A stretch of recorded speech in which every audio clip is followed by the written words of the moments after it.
Վերջին շրջանում ազգային ժողովի քաղաքացիական պայմանագիր խմբակցության պատգամավորները անընդհատ հայտնվում են աղմկահարույց իրավիճակներում։ Նախ Անդրանիկ Քոչարյանը վիրավորեց լրագրողին, ապա Արսեն Թորոսյանը հանդես եկավ հակաարցախյան քարոզով և ամենաթարմը Վիլեն Գաբրիելյանը Գյումրիում հայհոյեց լրագրողին և հրաժարվեց անգամ նրանից ներողություն խնդրել։ Հիշեցնենք նաև այն, որ ազգային ժողովի նախագահ Ալեն Սիմոնյանն էլ թքել էր քաղաքացու վրա, բայց առ այսօր էլ մնում է անպատիժ։ Իհարկե, Վիլեն Գաբրիելյանը վայր դրեց իր մանդատը, բայց արդյոք մանդատ վայր դնելը բավարար պատիժ է, Արմլուրը հարցում է իրականացրել քաղաքացիներից և ճշտել արդյոք մեր քաղաքացիները գոհ են իշխանական պատգամավորներից ու գործող նախարարներից։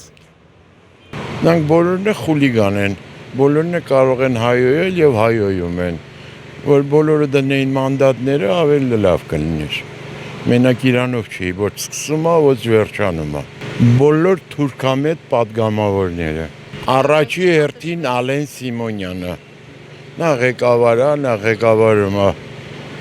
ազգային ժողովը, պետք է ինքն էլ վայր դներ, ինքն էլ պետք է այդ բոլոր, բայց իրանց ամեն ինչ թույլատրվում է, էլի իրանց մոտ այդ ամեն ինչը տղայական ձևով է գնում։ Քաղաքականությունով ես ընդհանրապես ցանկություն չունեմ զբաղվել ու չեմ զբաղվում։ Բոլորից։ Նախոսք։ Բոլորից։ Գյումրիում հավանաբար տեսել եք Վիլեն Գաբրիելյանի պահվածքը, պատգամավորի Մենք չենք հետևում, ես մեկ ենք աշխարհում բոլորից։ Իշխանական պատգամավորներից, գիտեք, ես իրանց մենակ ինչ որ սկանդալային բաների մեջ եմ տեսնում,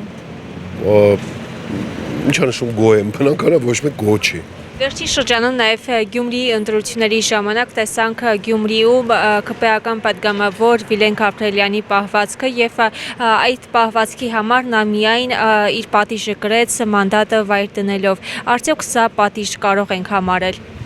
Կներեք, ուրիշ ինչ պատիժ պետք է լիներ։ Մեր իշխանավոր ժողովրդի համար երևի ամենամեծ պատիժը դա է, մանդատ դնել, կամ եթե ինքը ինչ-որ մի բանից օգտվել է, կարացել է, երբ որ ունեցել է մանդատ, հիմա ուրախ կյանքով կապրի, եթե չի ունեցել, շատ ցավակցում եմ։ Որ պատգամավորը կամ նախարարը կցանկանաք, որ թողնի իր պաշտոնը։ Իսկ չի լինի, ոնց որ ասած բիրիկ թողեն, նոր ընտրություններ անեն, այդքան։ Կոնկրետ չեմ կարող ասեմ նախարար, շատերը կան նորմալ մարդիկ են իրոք, խնդիրը նախարարների մեջ չի, խնդիրը ընդհանուր սիստեմի մեջ։ Իսկ ինչ կասեք այն մասով, որ ազգային ժողովի նախագահ Ալեն Սիմոնյանը թքեց քաղաքացու վրա և այդպես էլ անպատիժ մնաց։ Ինչ կասեմ, պատասխան չեմ թքի, երևի, կրթությունս չի թույլ տալի։ Անպատիժ, երևի մի օր էլ ինքը մանդատը կդնի, երևի մոտակայքի ժամանակ, որտև քիչ-քիչ բալաստից պրծնում են, երբ որ ուզում են իշխանությունը պահեն, երևի հերթական բալաստը կլինի։ Այն օդապարիկից, որ գցում են, որ բարձրանան վերև։ Տենց քիչ-քիչ էլի մեծ տոպրակներն են, սկզբից փոքրն են գցում, հետո վերջում մեծը, որ կարանան պահեն, բայց մեկը օդը սառում է, վերջում իջնում է։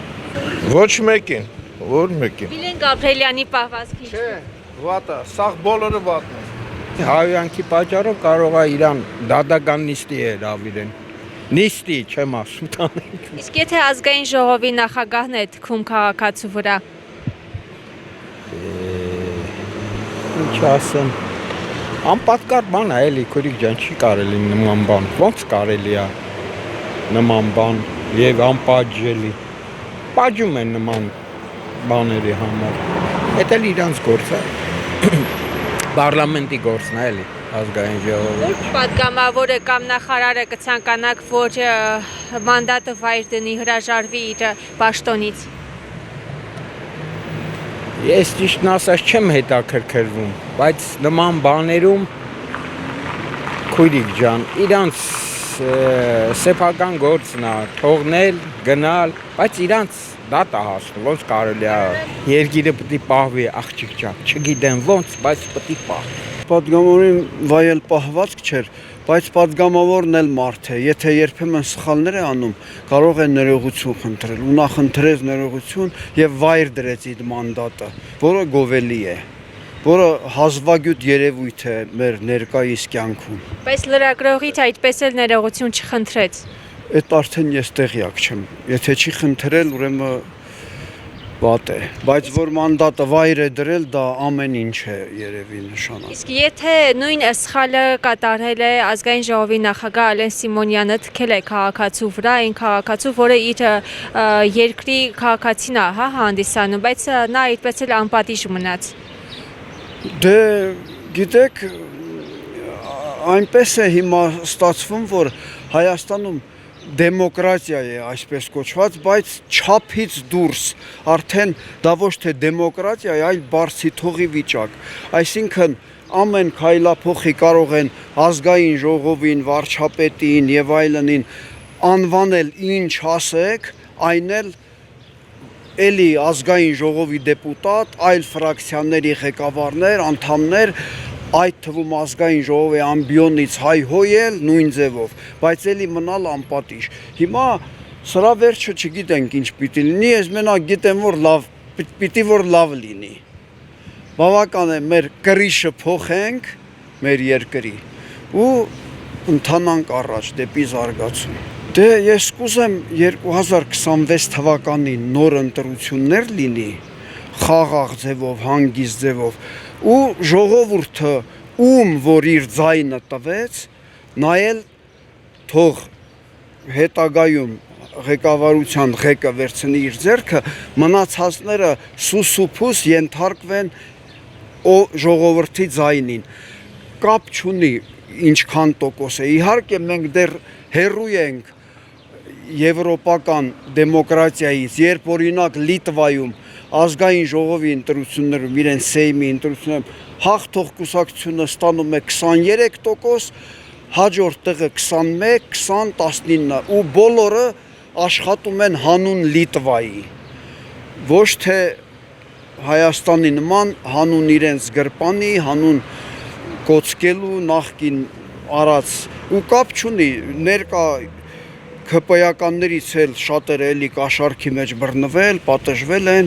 եւ այլն, բայց շատ դանդաղ է ընթանում այդ process-ը։ Տգետ, չգիտեմ, անկիրթ, չհարգող պահվածք։ Չէ, ոչ մեկից է գոչ է, ոչ մի ոլորտն է նորմալ չի աշխատում։ Ո՞ր նախարարը կցանկանաք, որ հեռանա։ Բոլորը առանձնահատուկ ոչ մեկին չեմ նշում, բոլորն էլ չեն աշխատում։ Ոչ մեկից է գոչ ենք։ Իհարկե ճիշտ չի նման վերաբերմունքը։ Ես գիտեմ, որ ինստիտուտներ են աշխատում, որ անբան, անգործ, անիմաց մարդկանց դնեն պաշտոնի, որ երկերը քանդեն։ Մարդիկ փող են ծախսում։ Всё, այդքան բան, պարզ չի։ Իսկ նախարարներից ո՞ր նախարարը կցանկանաք, որ հրաժարական տա։ Բոլորը միասին։ Ոչ մեկից է գոչ չեմ։